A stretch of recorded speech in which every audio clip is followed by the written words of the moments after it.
निठारी कांड वाला सुरिंदर कोहली अब जेल की सलाखों से बाहर आ जाएगा। वो सुरिंदर कोहली जिस पर नोएडा के निठारी गांव से बच्चों लड़कियों को गायब कर उनके रेप और हत्या का आरोप था। सुप्रीम कोर्ट ने सुरिंदर कोहली के खिलाफ चल रहे एक और आखिरी केस में भी उसे बरी कर दिया है। मतलब ये कि अब वो जेल की सलाखों से निकलकर आम लोगों की तरह सड़कों पर घूमेगा। सुरिंदर की एक क्यूरेटिव पिटिशन को सुप्रीम कोर्ट ने अक्टूबर 2025 में एक्सेप्ट कर लिया था।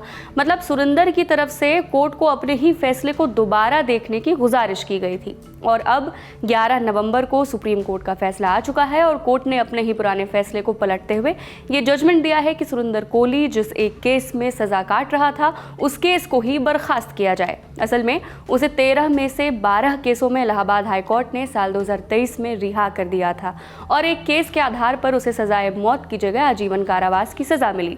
इलाहाबाद हाईकोर्ट ने कहा था कि पुलिस और सीबीआई ने बहुत ही गंदे तरीके से जांच की। उनके पास कोई ठोस सबूत ही नहीं है जिससे कोर्ट में यह तय हो कि उन 19 बच्चों और लड़कियों का रेप मर्डर सब कोहली ने किया।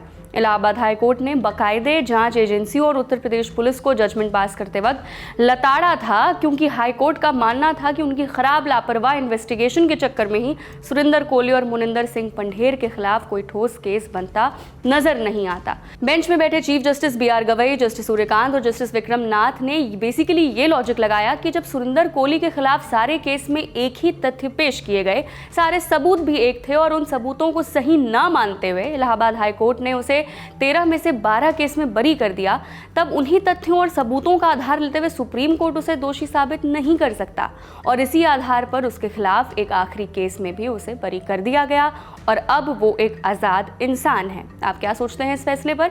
हमें कमेंट बॉक्स में ज़रूर बताइए।